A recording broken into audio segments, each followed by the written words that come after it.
अच्छा, आज हमारा जो सेशन है वो है डेली ऑफिस लाइफ। ऑफिस में एक दिन जो हम गुजारते हैं उसको हमने किस तरह व्यू करना है, रिव्यू करना है, उसको किस तरह से देखना है। ये जिस तरह हमारे पिछले सेशन हैं कि दो तीन दिन की जो वर्कशॉप्स हैं उसका जो मगज़ और समरी है वो निकाल के मैं आपके सामने रख दूँगा। तो मैक्सिमम 20 मिनट में 25 मिनट में ये सेशन हम क्लोज़ कर देंगे, ठीक है। अब अगर आपने ऑफिस लाइफ को ब्रॉड कैटेगरीज़ में डिवाइड करना हो अपनी ऑफिस की रूटीन की लाइफ को, तो उसको आप 3 हिस्सों में तकसीम कर सकते हैं। वो आप लिख लीजिए, ठीक है। नंबर 1 आपका कह लीजिए आपकी डेली रिस्पॉन्सिबिलिटी, पोजीशनल रिस्पॉन्सिबिलिटी, आपकी जॉब डिस्क्रिप्शन, जिस काम के लिए आप हायर हुए हैं, जिस पोजीशन पे आप काम करते हैं उसका जो काम है, उस पोजीशनल फोकस का जो काम है। तो एक तो आपका रिस्पॉन्सिबिलिटी एरिया हो जाता है नंबर 1। नंबर 2 आपका हायरार्की, आपकी स्ट्रक्चर, आप किस टीम में किसके तहत काम करते हैं, आप किसको रिपोर्ट करते हैं और कितने लोग आपको रिपोर्ट करते हैं। तो आपका एक जो काम है या आपकी जो रूटीन की डेली लाइफ एक्टिविटीज़ है उसका एक ऑर्गेनाइजेशनल स्ट्रक्चर है नंबर 2।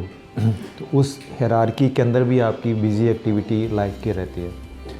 और नंबर 3 आपका रिलेशनशिप्स,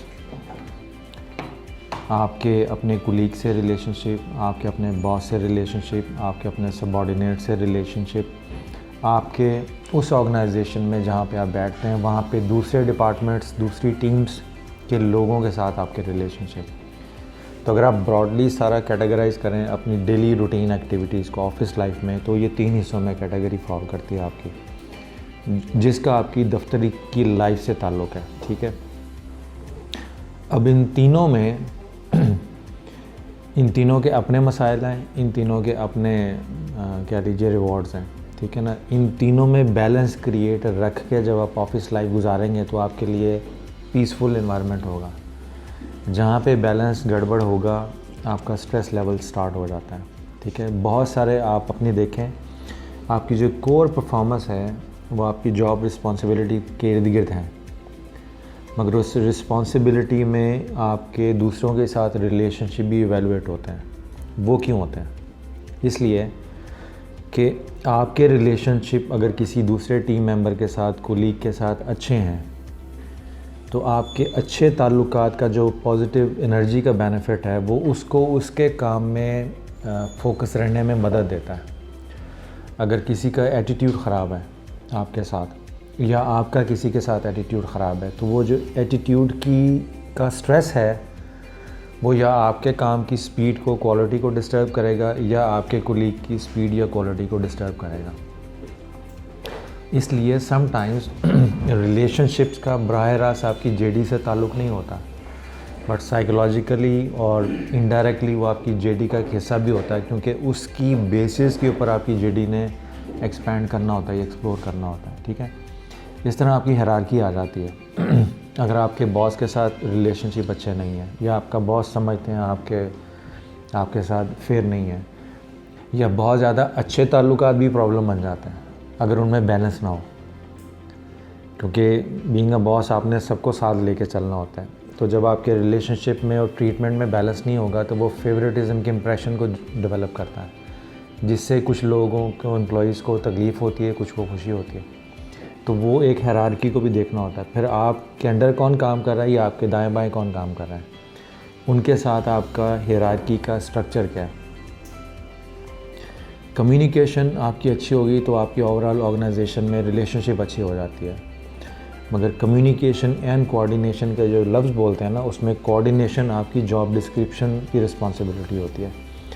वो ऑपरेशनल ट्रैवल होता है आपके काम का, आपसे निकल के आगे किसको ट्रांसफ़र होना है। तो coordination is an operational responsibility. Communication operations के साथ साथ एक एथिकल रिस्पॉन्सिबिलिटी में भी आता है। कोऑर्डिनेशन जेडी में डाली जाती है कि आपका ये जो काम है आपसे, आपके पास कहाँ से आएगा और आपसे होता हुआ जब आप उससे पे काम करेंगे तो वो आपसे होके आगे किसको ट्रांसफ़र होगा, रिसीव कहाँ से होगा, डेलीगेट कहाँ से होगा, कहाँ पे होगा। तो कोऑर्डिनेशन ऑपरेशनल वो कहते हैं एक्टिविटी को बोलते हैं, तो वो आपकी जेडी में होती है। उसके ऊपर आपका जो कम्युनिकेशन है वो आपके जेडी के साथ साथ आपके ऑर्गेनाइजेशन के और आपके क्या लीजिए ह्यूमन इंटरेक्शंस के जो मामला है उसको मैनेज करने में रखता है। तो आपके जो 8 घंटे हैं डेली लाइफ के होते हैं, या जो भी आपका 9 to 5 टाइम जो भी है आपका ऑर्गेनाइजेशन में मुख्तलिफ, उन टाइमिंग्स में ये 3 तरह की एक्टिविटीज़ हैं जिसमें आप बिज़ी हैं। ठीक है, अब इन 3 तरह की एक्टिविटीज़ में ज़्यादा एक्टिविटी आपकी किस पे लगती है उसके ऊपर डिपेंड करता है कि आपके डिपार्टमेंट का, आपके टीम का और आपकी ऑर्गेनाइजेशन की प्रोडक्टिविटी का दारोमदार होता है। बहुत सारे एम्प्लॉयज़ होते हैं, अगर आपके बॉस से ताल्लुकात अच्छे हैं तो आप इसको प्रोडक्टिव समझना शुरू कर देते हैं, हालांकि जो कोर इस एरिया ऑफ रिस्पॉन्सिबिलिटी है वो अच्छे ताल्लुकात की नज़र भी हो जाता है। अच्छे ताल्लुकात हैं तो वो एरिया वीक रह जाता है जो प्रोडक्शन वाली साइड है। जब प्रोडक्शन वाली साइड आपकी वीक रह जाएगी तो उसका नुकसान ये होता है कि जिस काम के ऊपर ऑर्गेनाइजेशन का दारोमदार है वो वीक हो जाता है, और लोगों के साथ ताल्लुकात जो डिपार्टमेंट में एम्प्लॉई बॉस रिलेशनशिप हैं वो अच्छे होते हैं।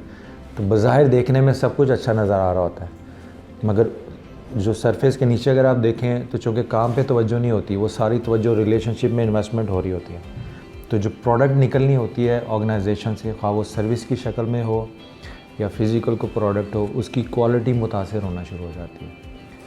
तो ultimately operational point of view से हायरार्की और रिलेशनशिप्स ये दोनों इसलिए मेंटेन रखने होते हैं ताकि आप अपनी असल जॉब पे फोकस कर सकें जिस काम के लिए आप हायर हुए हैं।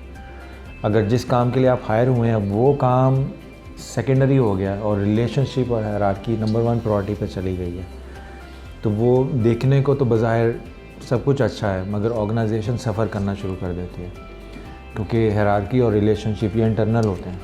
आपकी जो प्रोडक्ट है जिसके लिए आपको हायर किया काम, वो ख़ास सर्विस की शक्ल में है या प्रोडक्ट की शक्ल में, वो कस्टमर तक पहुंचना होता है।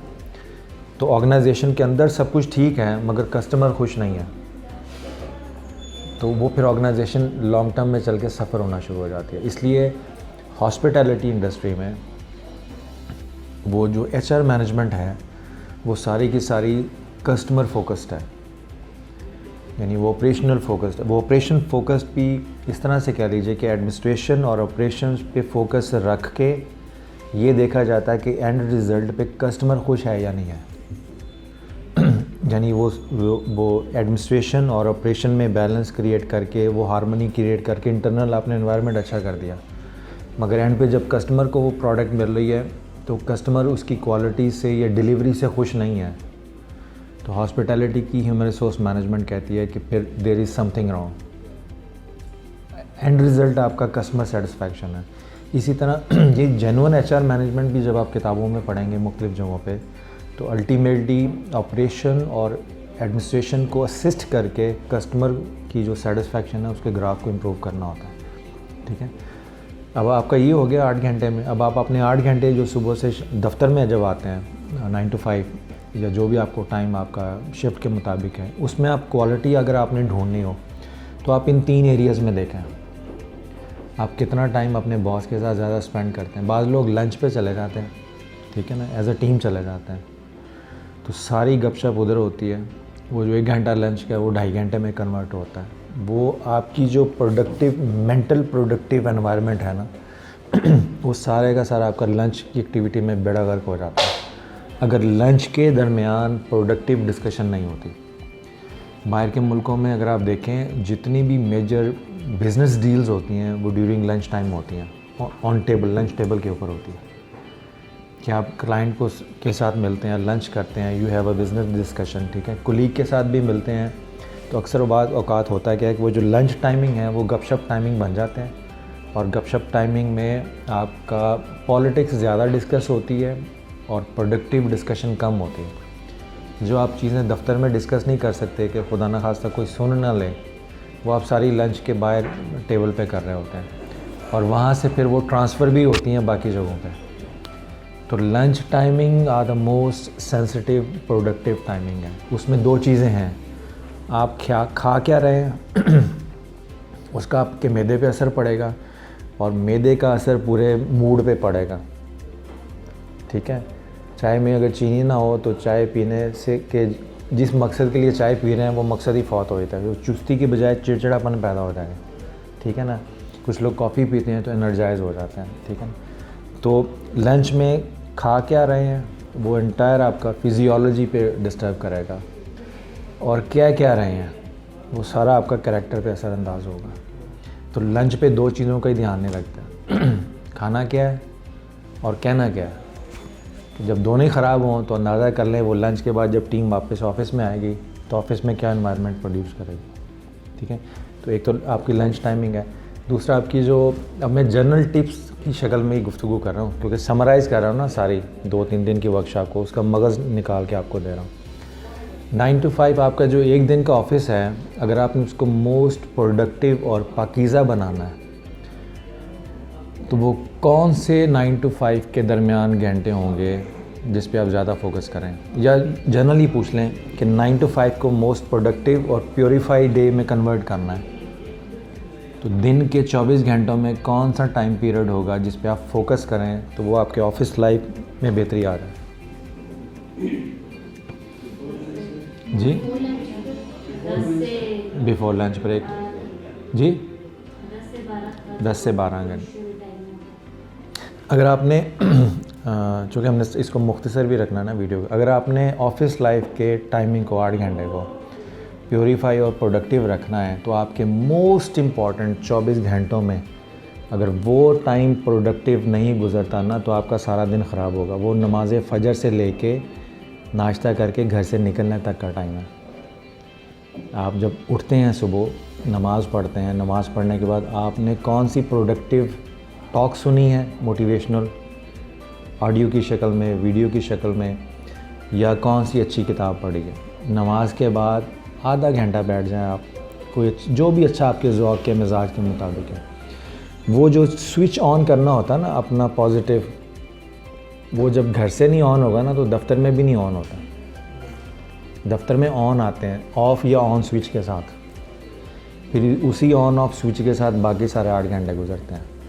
तो दफ्तर में एंटर होने से पहले का जो टाइम पीरियड है ना, नमाज फ़जर से पढ़ के उसके बाद जब नाश्ता आप करते हैं तो नाश्ता भी अच्छा करें, एनवायरनमेंट अच्छा रखें, नमाज तिलावत कुरान पाक डिपेंड ऑन योर यानी मिजाज के मुताबिक। उसके बाद आप थोड़ा सा टाइम पीरियड लेके, मैं यूजुअली क्या करता हूँ, मैं अपना बता देता हूँ, मैं नमाज़ वगैरह पढ़ के तो जब नाश्ता बना रहा होता हूँ, बच्चे स्कूल के लिए तैयार हो रहे होते हैं, तो अब मैं जब चूल्हे पर नाश्ता अपना भी बना रहा होता हूँ तो उनके लिए भी करता हूँ, तो मैं साथ में अपना लैपटॉप रख के उस पर मोटिवेशनल टॉक लगा देता हूँ। कान मेरे उधर होते हैं, ध्यान उधर होता है, और साथ में अपना नाश्ता बना रहा होता हूँ। तो नाश्ता बनाते बच्चे भी खाते हैं, मैं बैक एंड पे वो साथ साथ टॉक अपनी सुन रहा होता हूँ। कभी मोटिवेशनल टॉक होती है, कभी इस्लामी लेक्चर होता है, जो भी मुझे, यानी वो जो इन्वायरमेंट है ना वो मैं अपना स्विच ऑन कर रहा होता हूँ। ये एक तो मैं फ़िज़िकली जागया होता हूँ नमाज़ पढ़ के, फिर जो अंदर वाला सोया होता है उसको जगा रहा होता हूँ, ठीक है ना। तो इस तरह कभी मुख्तलिफ टॉक्स हैं। वो जो टाइम पीरियड है ना जब आप पॉजिटिव एनवायरनमेंट के साथ पॉजिटिव बात सुन के दफ्तर में आएंगे, तो जैसे ही कोई नेगेटिव बात आपके सामने रखेगा तो आप फ़ौरन से पहले क्लिक हो जाएंगे कि दिस इज़ नॉट राइट, क्योंकि मिजाज आपका और माइंड जो आपका प्रोडक्टिव है, तो जैसे ही वो टच होता है किसी नेगेटिव वाइब्स के साथ तो आपको फ़ौरन एहसास हो जाता है। आप तजर्बे के तौर पे 1 हफ़्ते के लिए ये करके देखें। हम जो ट्रेनिंग करते हैं बेसिकली कि रूटीन की जो ऑपरेशनल स्ट्रेस है उसमें जब कुछ देर के लिए इधर बैठते हैं तो पॉजिटिविटी डिस्कस करते हैं, ठीक है। ये पॉजिटिविटी डिस्कस आपको इन्फॉर्म करने के लिए साथ साथ आपको आप में इंजेक्ट करने के लिए भी होती है। सब कुछ आपके अंदर है, सिर्फ उसके कह लेना उस हिस्से को हिला जुला के थोड़ा सा एक्टिवेट करना होता है। तो यहाँ ट्रेनिंग सेशन में एंटर होने से पहले और यहाँ से जाने के बाद थोड़ा बहुत फ़र्क आपको ज़रूर मिलेगा, और अगर वो थोड़ा बहुत फ़र्क रूटीन में कंटिन्यूटी के साथ आप ख़ुद भी मैनेज करें, बजाय कि ये वेट करें कि हफ़्ते बाद ट्रेनिंग हो या महीने बाद हो, आप इसको रूटीन की जब आप हैबिट बनाएंगे तो आप अपने यूट्यूब पे भी देख सकते हैं, ठीक है। जब आप घर जाते हैं, अगर ऊबर में बैठे हुए हैं तो आपके पास टाइम पीरियड है, तो मैं जब अक्सर अपनी प्रेजेंटेशन बनाता हूँ वीडियो में तो हेडफोन लगा लेता हूँ, म्यूज़िक लगा लेता हूँ ताकि सराउंडिंग की डिटैच हो जाऊँ, सराउंडिंग की जो शोर है। या अगर कोई वैसे मेडिटेट करना हो तो अच्छा टॉक लगा के, अगर कोई वैसे ही कह लीजिए मौसम चेंज हो रहा है तो बंदे का थकावट भी हो जाती है, ये सारी चीज़ें जैसे नमाज में भी है फोकस का है, ठीक है।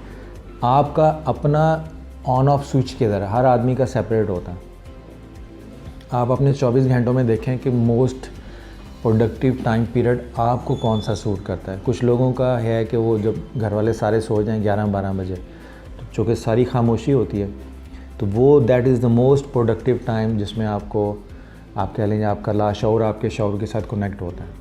तो समटाइम्स यानी अगर रात को आप सोए हैं, सुबह उठे हैं जल्दी में, ठीक है ना, नमाज वगैरह पढ़ी है, तो कुछ लोगों के लिए वो मोस्ट प्रोडक्टिव टाइम पीरियड होता है, कुछ लोगों के लिए सोने से पहले मोस्ट प्रोडक्टिव टाइम पीरियड होता है। कुछ लोग सारे दिन में 8 घंटों में, वो आप देखेंगे 4 से 5 या 6 घंटे का जो 4 से 5 का जो टाइम पीरियड है, उसमें सम टाइम आपका वो मोस्ट प्रोडक्टिव टाइम पीरियड होता है, ठीक है। तो एक तो आपका सुबह का टाइम पीरियड, एक आपका सोने से पहले का टाइम पीरियड, और इन बिटवीन टाइम पीरियड्स जो आपके हैं वो आप बहुत ध्यान से देखिएगा। तो ये जो छोटे छोटे बीच में आते हैं ना टाइम पीरियड आते हैं, जहाँ पे आप कह लीजिए फील करते हैं कि आपका एनर्जी लेवल हाई है, उन टाइम पीरियड्स को नेगेटिविटी में स्पेंड करने की बजाय कोशिश करें उसको पॉजिटिविटी में स्पेंड करें। हर बंदा जब दफ्तर में आता है हमारे अपने माशरे के मुताबिक, तो वो अंबार लेके आता है नेगेटिविटी का कि मैं इससे डिस्कस करूँगा, इससे डिस्कस करूँगा, या दफ्तर के मामलात हैं तो लंच पे जब जाएंगे तो ये डिस्कस करेंगे। वो नेगेटिविटी एक दूसरे में शिफ्ट हो रही होती है, इधर से इधर को, इधर से इधर को, तो ना इधर कम होती है ना इधर कम होती है। अगर आप पॉजिटिव आएंगे घर से तो एटलीस्ट वो पॉजिटिविटी फ़िल्टर का काम प्ले करेगी कि एटलीस्ट आप पॉजिटिविटी इंजेक्ट करें, नेगेटिविटी नहीं। सूरह सजदा की आयत है, उसमें है कि जो आदमी तुमसे बुराई से पेश आए उससे अच्छाई से पेश आओ, और कंटिन्यूसली ये प्रैक्टिस जारी रखो। और एक वक्त आएगा कि उसकी यानी दूसरे लफ्ज़ों में अगर मैं इसको ट्रांसलेट करूँ कि अगर कोई नेगेटिविटी के साथ आपके पास अप्रोच करता है तो उसको पॉजिटिविटी के साथ हैंडल करो। नेगेटिव एनवायरनमेंट को अपने अंदर के पॉजिटिव एनवायरनमेंट से मैनेज करो और ये कंटिन्यूसली रखो। एक एक्सटर्नल नेगेटिविटी है, एक आपकी इंटरनल पॉजिटिविटी है, तो दोनों जब फाइट करेंगी तो इंटरनल पॉजिटिविटी एक्सटर्नल नेगेटिविटी को मिनिमाइज़ करने में मदद देगी। तो आपके इंटरनल पॉजिटिविटी जब आपकी टीम में शिफ्ट होगी, आपके सेक्शन में शिफ्ट होगी, आपके डिपार्टमेंट में शिफ्ट होगी, और वो दूसरों की पॉजिटिविटी को भी निकाल के बाहर लाना आपने। किसी ने नेगेटिव बात की तो समटाइम्स क्या होता है कि बात ठीक होती है, अंदाज़े बयां गलत होता है, ठीक है ना। और उस नेगेटिव एनवायरनमेंट को जब आप पॉजिटिविटी में कन्वर्ट करेंगे, different tools and techniques communication के हैं, तो उसमें आपको बेनिफिट ये मिल जाएगा कि आपका ऑर्गेनाइजेशनल नेगेटिविटी और स्ट्रेस कम होना शुरू हो जाएगा।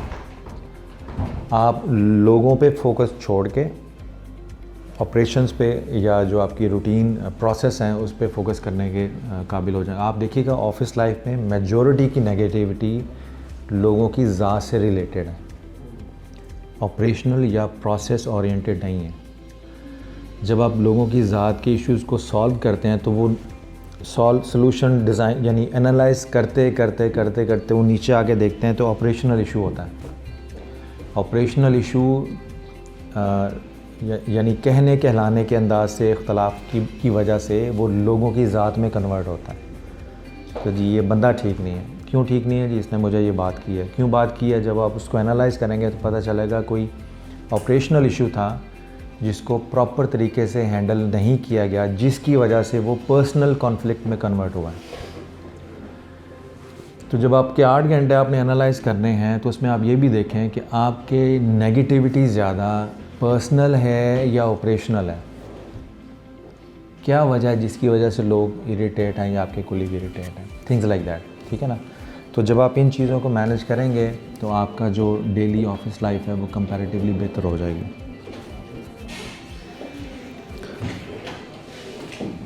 और ये उसका कह लीजिए ये 2 चीज़ें हैं, ये जो हायरार्की, रिलेशनशिप और रिस्पॉन्सिबिलिटी, ये जो 3 एरिया मैंने डिफाइन किए थे ना डेली ऑफिस लाइफ में, इसको 2 तरीक़ों से आप पॉलिश कर सकते हैं। एक तो अपनी स्किल्स इंप्रूव करते रहें ताकि आप जिस पोजीशन के लिए हायर हुए हैं उसमें मज़ीद ज़्यादा क्वालिटी पैदा करते रहें, और दूसरा अपने कह लीजिए अपनी ज़ात पे अपने मैनर्स और एटिकेट्स अपनी वैल्यूज़, अपना किरदार, इसको भी मज़ीद एवेलुएट करते करते, पॉलिश करते करते इम्प्रूव करें, ताकि समटाइम्स इशू ऑपरेशनल होता है मगर वो किसी आदमी की तबीयत की वजह से वो प्रोसेस नहीं हो पाता। आदमी बाज़ का मसला होता है, उसको फिर आप अपने रिलेशनशिप की टेक्निक्स जो हैं उससे आप हैंडल करते हैं। और अगर ऑपरेशनल इशू दूसरी तरह का स्किल से रिलेटेड है तो उसमें अगर आपकी स्किल की कोई कमी है, कोई सिस्टम नहीं आता, कोई चीज़ नहीं आती आपको करना, तो वो आप सीख सकते हैं। तो स्किल सीख सकते हैं। तमीज़ और तहज़ीब इस एज लेवल पे आके, इस पोजीशन पे आके फिर ऑर्गेनाइजेशन नहीं रखती, क्योंकि वो अब तरबियत तो नहीं करनी इंसान की ना, उन्होंने तो काम लेना है।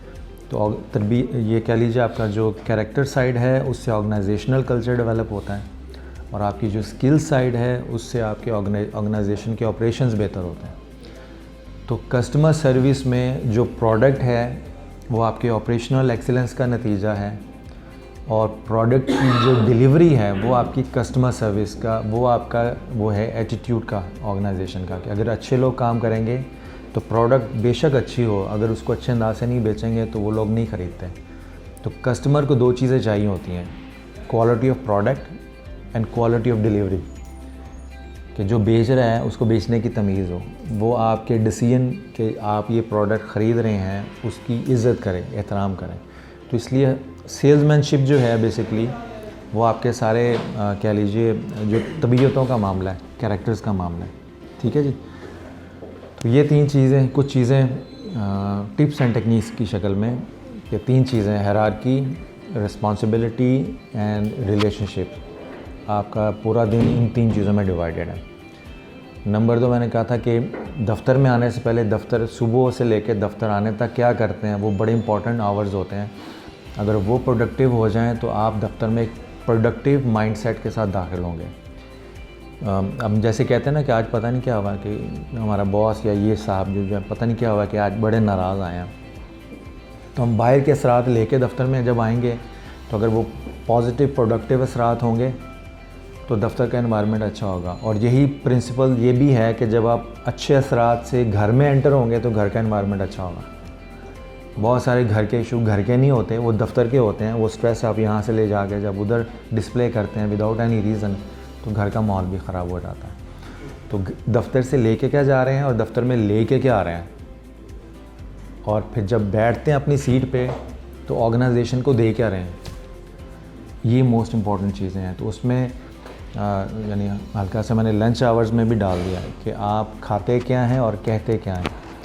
एक तो रूटीन लाइफ में भी चाय पीते हैं, ठीक है ना, तो ये जो आपके दरमियान में टी ब्रेक्स हैं, लंच ब्रेक्स हैं, ये भी बड़े सेंसिटिव होते हैं कि इसमें आपकी ब्रांडिंग हो रही होती है ऑर्गेनाइजेशन के अंदर। लोग ऑब्ज़र्व कर रहे होते हैं कि आप कैसे हैं। इसीलिए अगर दफ्तर में तो संजीदा माहौल है ना हायरार्की का, तो लंच पे जाके कुछ लोग खुल जाते हैं। कुछ लोग अपने इमेज का बेड़ा गर्क लंच पे करते हैं, कुछ लोग अपने इमेज बिल्डिंग लंच पे करते हैं। ये जो दरमियान में जो टाइम पीरियड होता है ना, इनमें अगर आप अपना इमेज और कैरेक्टर बिल्कुल ऐसे ही रखें जैसे दफ्तर में वैसे ही बाहर हैं। हम करेंगे किसी वक्त सेशन नेक्स्ट में कर लेंगे हंसी मज़ाक पे, कि ऑफिस एनवायरनमेंट में हंसी मज़ाक जो है ये कितना अलाउड है, किस तरह का होना चाहिए, तंज़ में और मिज़ाज में क्या फ़र्क है, ठीक है, और मिज़ाज कहाँ से हद पार करता है तो हरासमेंट में चला जाता है। तो ये चीज़ें हैं, ये भी एक स्किल है ऑफिस मिज़ाज, और इसको भी हम डिस्कस कर लेंगे। तो this is the end of everything.